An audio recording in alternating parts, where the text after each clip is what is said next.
અયોધ્યાના આભમાં લહેરાયો સનાતનનો વિજય ધ્વજ. રામ મંદિરનું નિર્માણ કાર્ય સંપન્ન.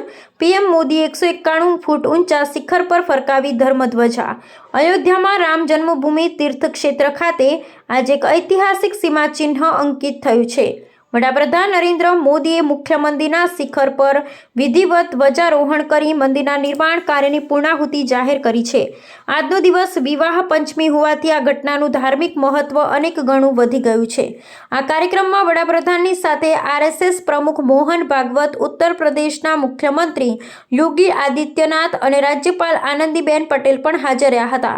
ધ્વજાનું કદ અને પ્રકાર. મંદિરના શિખર પર ફરકાવવામાં આવેલી કેસરી ધ્વજા ત્રિકોણાકાર છે. તેનું કદ 10 ફૂટ ઊંચાઈ અને 20 ફૂટ લંબાઈ ધરાવે છે. શિખરની ઊંચાઈ. આ ધ્વજા મંદિરના મુખ્ય શિખર પર 191 ફૂટની ઊંચાઈએ લહેરાવવામાં આવી છે.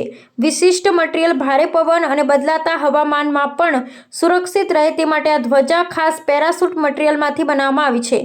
ચિહ્નો. ધ્વજા પર 3 મુખ્ય પ્રતીકો છે. ઓમ, સૂર્યવંશી પ્રતીક સૂર્ય ને વાલ્મીકી રામાયણમાં ઉલ્લેખિત કોવિદાર વૃક્ષ. મુહૂર્ત. ધ્વજારોહણ બપોરે 12 વાગે અભિજીત મુહૂર્ત દરમિયાન કરવામાં આવ્યું હતું.